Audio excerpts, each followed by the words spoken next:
Mini Wargamer Dave here from miniwargaming.com, and in this video I'm going to share something rather personal to me. I've recently had an experience that really changed the way I think about the creation of a miniature and about the power of art, period.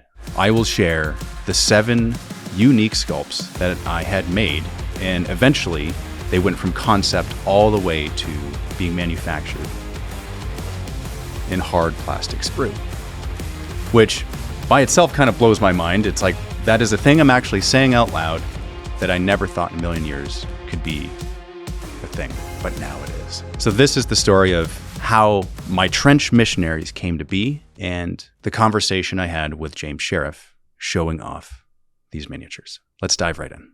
When I was young, I discovered art. I loved drawing and I got into it, and that became the thing that I identified with.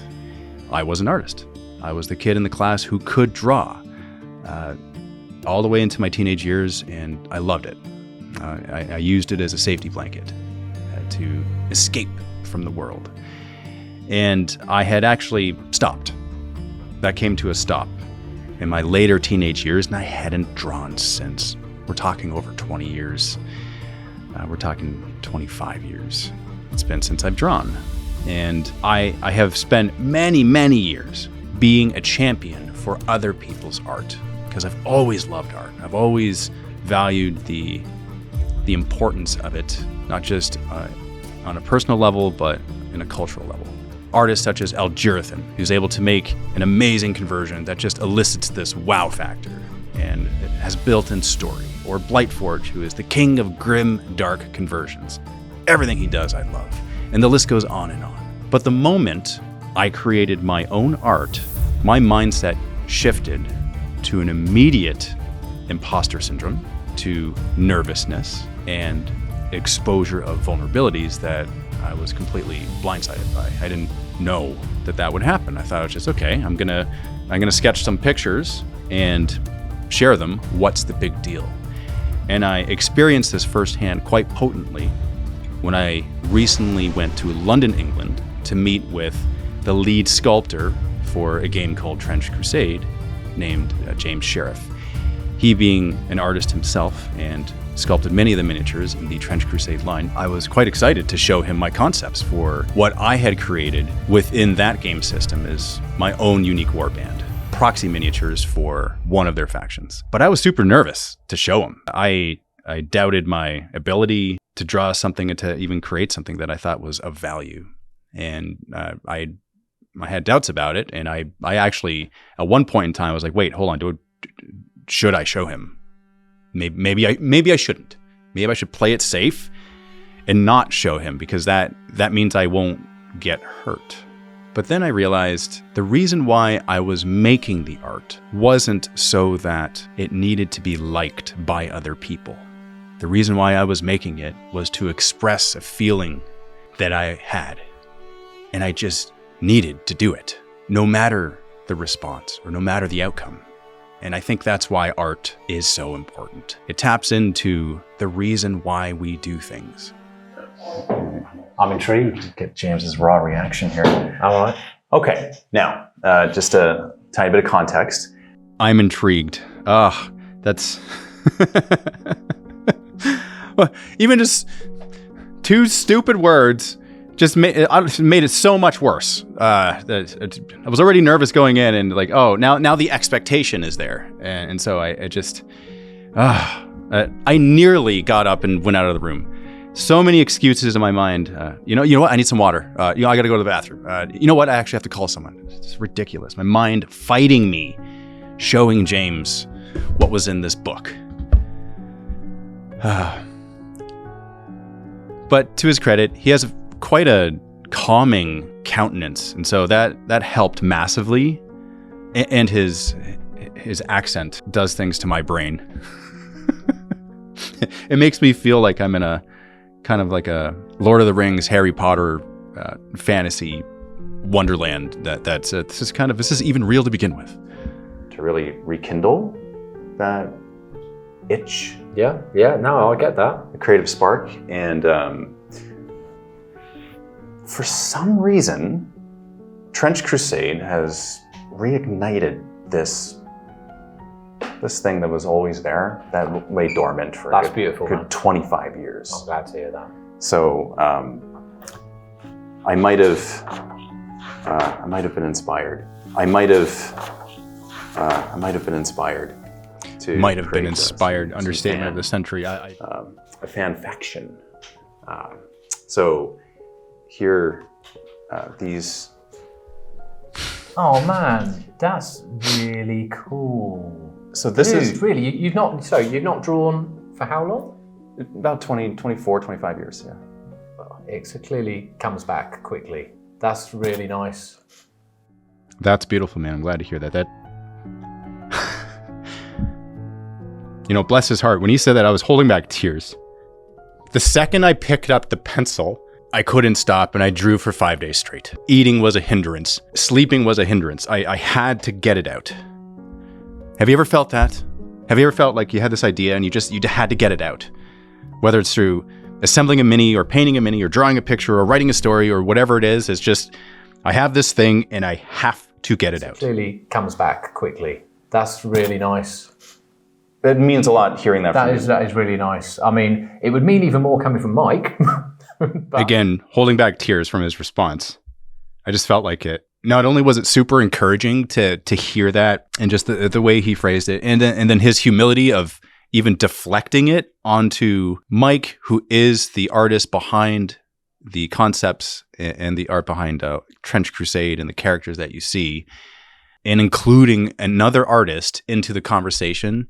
Yeah, it just made me feel more comfortable sharing it. And I think that right there is a lesson, a very important lesson to be learned when people are sharing something that's meaningful and you can sense a certain vulnerability, is just make them feel comfortable. And that's what James did. that is cool, man. That is sweet. I mean, from one artist to an inspiring artist. It was like a French World War I helmet. That reminds me of. Yeah, so the idea here, so these are Trench Missionaries. I like to call them kind of inspired by, let's call them inspired by Mormon missionaries. Yeah. So just to dive in for a second, the first drawing that I showed James here is of a trench bishop. The very first drawing that I made of him, I consider a failed drawing only because his proportions are way off. Like his legs are way too short and stumpy. And so I didn't actually show him that picture. I was way too embarrassed. Ironically, I'm just showing it to many more people now than I did for him at the time. And so I redid the drawing, and this is the one that I ended up showing him. It was a much better, and I was certainly super rusty getting back in to drawing and working those muscles, if you will. And just to talk about the character for a minute and who he represents, first and foremost, he proxies for a new Antioch lieutenant. So he's the leader of the war band. He's the one that gives the orders. So I thought, who could I make that could proxy for him? And that would be the Trench Bishop. And why is it a Trench Bishop? When I was a kid growing up in the church, I really looked up to my bishop, whoever the bishop was at the time. And the bishop serves as the shepherd of the flock, or is the equivalent to the vicar of a parish or the pastor of a church. And so it's the leader. And it's the person who is responsible for the temporal welfare of the members, of the local members. And also the person you confess your sins to. And so I thought, who better than to represent that in the Trench Missionaries? Because everyone reports to the bishop. Everyone tells the bishop what's going on, gives them the lay of the land, looks to him for guidance. And so some detail that surrounds that is the scripture on his helmet, which is a phylactery, which is something I learned about when I was in seminary. And I took 4 years of early morning seminary. I would attend 1 hour every day, 5 days a week, before I would go to my classes in high school. And that's when I dived into the scriptures. And I learned everything from the stories of the Bible to the passages that are contained therein. And I thought a phylactery was interesting because in ancient culture, that was the scripture that was physically on the forehead of the Sadducee or the Pharisee. And so basically anyone who would see this person would see that the word of God is in their mind and they're thinking about God. And so if you want an answer that only God can answer, you look to the bishop because they have the answer right there in front of them. So it's symbolic in nature, and I thought it was just kind of a cool little Easter egg to add to that. to add to the character. And then there's also the white shirt and tie. Now, why is that? Well, because that's the uniform of the priesthood, or so I was taught growing up. It's a white shirt and tie. If you're passing the sacrament, you wear a white shirt and tie. That's the uniform of missionaries as well. And so you'll see not just with the Trench Bishop, but for other models in this range. White shirt and tie is a convention. But it's not just any white shirt and tie. It's of that era, which is around the World War I time frame, because that's Trench Crusade. It is the Crusades mixed in with World War I. And so I wanted there to be a combination between Mormon-inspired attire, World War I fatigues, and Crusade armor. And so what you're looking at here is the first of the rest, and the Trench Bishop acts as the template for what's to come. So a question I've been asked is, Dave, you love chaos, you love demons, you love that type of miniature. Why did you make Trench Missionaries that proxy as New Antioch? Why didn't you make Heretic Legion version of your own thing? Why that one? Because I thought to myself, out of all the factions, which one would I not want to play? Oh, New Antioch. Why is that? Because they're the most normal dudes. They're not demonic. They're not the Heretic Legions, because that's the one I would naturally gravitate to. Yeah. So which one would I want to proxy so that I would want to either play with them or fight against them? And I'm like, okay, New Antioch, that makes sense. Trench Deacons. So when you're a young man in the church, you're given certain priesthood responsibilities, which include collecting fast offerings from members of the church, and basically doing any errand that requires a good amount of youthful energy. And that's what the Trench Deacons are in this war band. They run any errand that the Trench Bishop sees fit to inflict upon them, be it collecting fast offerings in the trenches, or, maybe even collecting skulls, that too. That's where my mind went. It's like, who would be the ones that would go out and do the dirty work? Yeah, so this is a Trench Deacon. Yeah. That was a Trench Bishop, Trench Deacon. And then James said something that kind of get a different shocked me. I'm a fan of I love that. That's really that's really cool. I mean, I'll be honest. I was dreading seeing what you were going to show me because I didn't want to potentially upset you.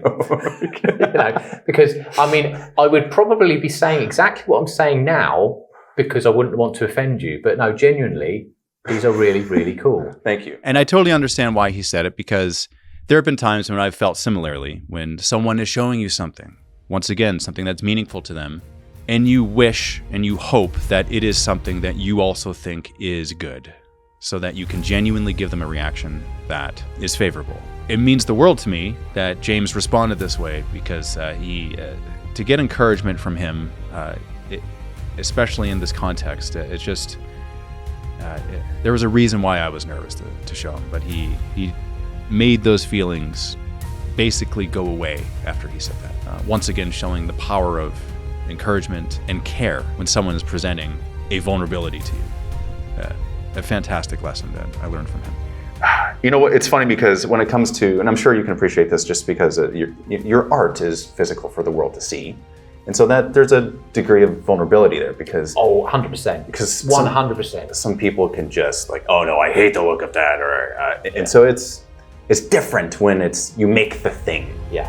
The fact that James immediately got that, the vulnerability of an artist, that tells me that he knows exactly what it feels like. Yeah. It's one thing to say, hey, this is really cool. I can say all the things I want about it because I didn't do this. But when it's your thing, it's totally different. It's like it's kind of personal. It's personal. Yeah, it's a part of you because you put part of yourself into that creation. That creation wouldn't be there because of you. It's kind of like, I mean, it's going to sound really stupid, but it's almost, it's kind of like you've given birth to this thing. Yes, totally. It sounds, obviously not physically. It sounds absurd, but I totally agree. Yeah, that has come out from your mind via your hand and a pen and gone onto the paper. You've made that. A very fitting analogy to what happens whenever anyone makes art. Yeah, you give birth to an idea. Yeah, you make it physical somehow, and absolutely agree. It's a very personal thing, and it's very unique, and it's unique to you because it is a piece of, as James said, your soul. Time to dive in a little bit, because this is disputably the most controversial miniature out of the batch, because if you're a practicing member of the faith, there's certain things that you don't necessarily talk about in an open discourse. That being said, There are things that are just factually correct when it comes to the faith traditions that one can glean just by simple Google search. And so what I'll do is I'll present the symbolism of this miniature and why I needed to make him specifically. I would say out of the batch, this one is the most symbolic of what you could say is a faith deconstruction that I've personally gone through. First and foremost, he represents, or he proxies for, the heavy infantry, okay, the heavy hitter. You know, the one that is going to cause a lot of damage and the one that you watch out for and you see on the battlefield you want to avoid, right? Good luck getting past him. So how fitting for that to be the temple sentinel. Now, in the Mormon faith tradition, members go to the temple, which is the house of the Lord. And on the outside, yes, you do see symbols. There are many temples where you do see the sun, moon, and stars on the outside. But what you don't see is on the inside. And having gone through the ceremonies myself, there is one in which you prove your worthiness before you're able to enter beyond the veil. But you can't just walk beyond the veil because it is guarded by an angel who stands sentinel. And so it's a temple sentinel because for members of the faith, when they visit the temple, there is a sentinel at the gate that basically permits you access or not. Okay, and so that's who doesn't get given access then? People who don't belong in the temple. Okay. And so basically any heretic. You shall not pass! Because you got to be worthy before you go beyond that veil. Because what's beyond the veil? Well, that's heaven. And you are entering into the presence of Elohim. And not anyone can do that. You gotta be worthy to do that. And so this sentinel who wields this gore-soaked, bloody sword of justice will, with assured exactness, slice you asunder if you dare enter without permission. But there is a way that you can go beyond the veil, and that is to prove your worthiness through your preparation and faith. And so that was just something that I thought was, I gotta make this mini. I gotta make a mini that represents that, because in a lore sense, in the context of tabletop, it would just be so cool to see that. All of the temple experiences that I've had in real life, I needed to be represented in a miniature because I get that from an outsider looking in, it's gotta look kooky. It's gotta look strange. It's gotta look like something right out of the Old Testament where it's like brimstone and fire and it looks so odd and so weird. And this to me represents that weirdness and that level of nuance that can only really be captured most appropriately in a miniature. So what I could not say succinctly, I had to create and draw and eventually have made into a miniature. Also, just a fun little tidbit, if you look at a Mormon temple, you'll notice on the top of each one, there is the Angel Moroni, a golden statue of the angel holding his trumpet facing in the direction of Christ when he comes for a second time. That's why you see the Angel Moroni on top, and that's why it's not the traditional cross that you would see on most other buildings that represent other faith traditions. Let's talk about this guy for a second. If we're talking about sketches that I've done here as part of the Trench Missionaries that I'm particularly proud of, this one is at the top of the list, and it's because of I've gotten over the rustiness of getting back into sketching. I've honed in on the cross-hatching technique of the shading, which was inspired by the comic book style art that I fell in love with as a kid and as a teenager. The proportions are much better and closer to what I want and feel they should have been. There's a pose to it, and there's also the simplicity about it. Many times in the past, I've looked at different miniatures and different art pieces, and as much as I could tell that there's a lot of skill that went into it, there was a distraction element to it, and I soon realized it's because there was a lot of detail, a lot of over detail, if you will. And so I wanted to dial that back when it came to all of these concepts in general. And I found that by doing that, there's certain things that actually stood out even more, which focuses the eye on certain aspects of it, such as the apron or the helmet or the weapon that he's using. You can clearly see them because they're not hidden in amongst a million other things. But it's also really, really bad because you've got to resist the urge to do way too much stuff that you don't need to do, that you're not going to see, and could potentially mess it up.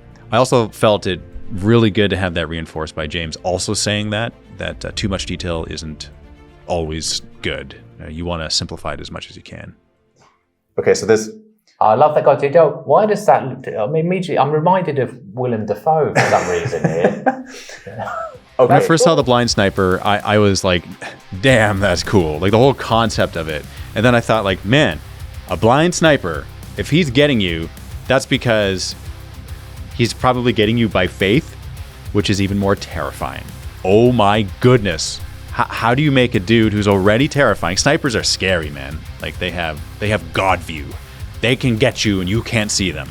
And on top of that, he's blind and he's getting you. Okay, something else is at work there. Something else is happening. And then I thought, okay, how can I make a character that proxies for him that would be better? Like, you can't make this better. And then I realized it's not a matter of making one that's better.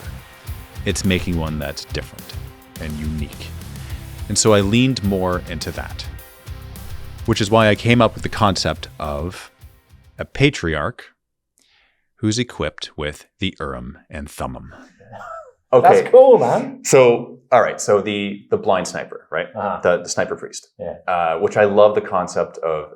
I mean, it's terrifying. It is crazy, isn't it? Very simple idea, but just totally bonkers. You know. Again, we thank Mike for all of these. Yes. And so here's the proxy lore equivalent from a Mormon-inspired lens. Mm-hmm. He's wearing a breastplate. Attached to that are, we'll call those enhanced spectacles. Mm-hmm.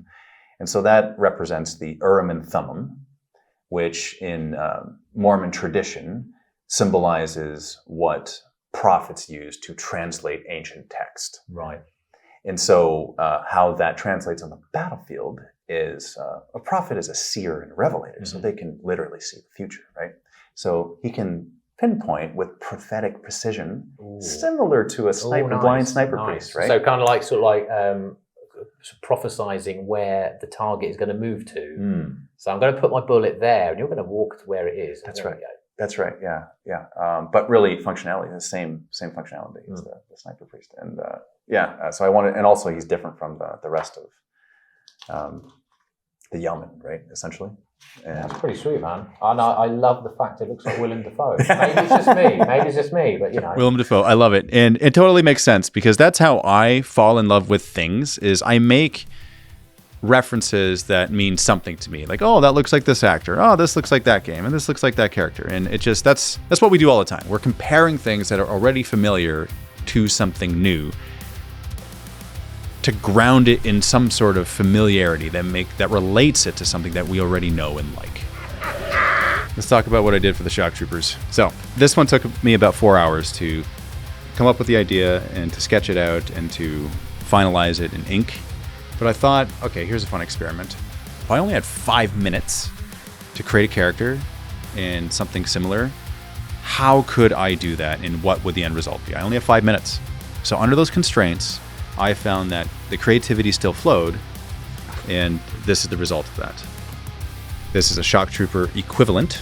This is what I would proxy for that, and that represents an elder. As you can see, he still has his helmet in the backpack, white shirt and tie, with scriptures on his belt and a melee weapon of sorts that he can wield in the trenches, along with his other armor and his boots, of course, because it's very muddy in those trenches.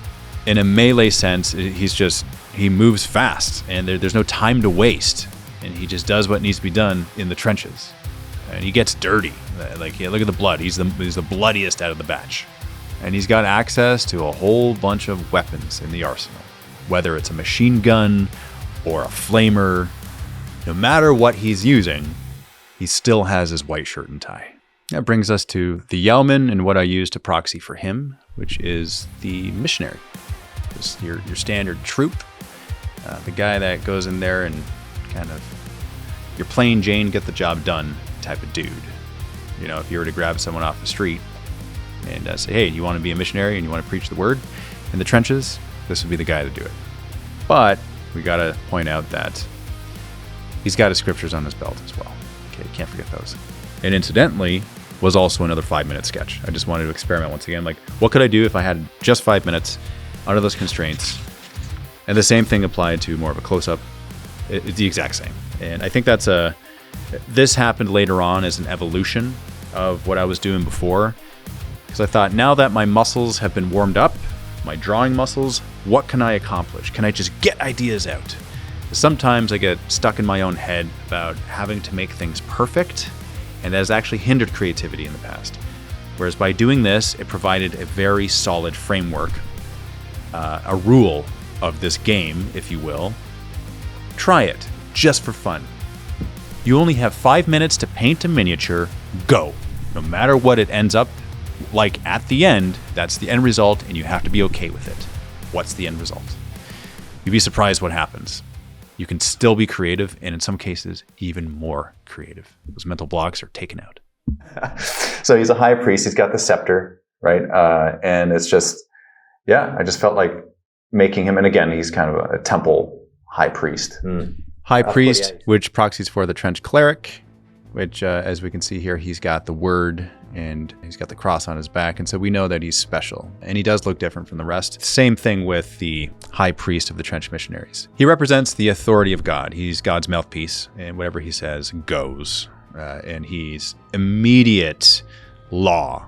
If he says something, you do it and you obey with exactness. And that's actually how the structure works within the church. Is there is a government that perpetuates order through its system, and that is governed by high priests who hold the Melchizedek priesthood. That is rooted all the way back in biblical times to one of the sons of Noah, who gave tithes to the great high priest Melchizedek, which is why high priests rule, essentially. It just made sense to me that there was a high priest that represented this cleric who not only represents authority, but can also heal, and you go to him for guidance. And it's like, basically, if you think that you're about to die, you want the high priest there to kind of give you passage to the other side, to officiate in that journey. And also to lay down the law. If you're not, you need someone to establish that authority. Otherwise, there's utter chaos, and we don't want that. Because in this kingdom, it is order. Yeah, that's it. Those are the Trench Missionaries. Oh, mate, well done. They're nice. Just really happy to hear that you're back into drawing and clearly loving it. Thank you. That's all good. Keep it up. Thank you. Again, it means the world to me, hearing that from you, and it's actually kind of surreal to just to be here with you and with the Trench Crusade It's surreal team. to be here with you, mate. You know, obviously, seeing you so much on YouTube, you're a little bit of a celebrity. Oh, that's very kind. So, and I don't do interviews. This is all very new to me. So it's mutual. Hey, he said it. He said keep it up, and I'll pass that sentiment along to you as well.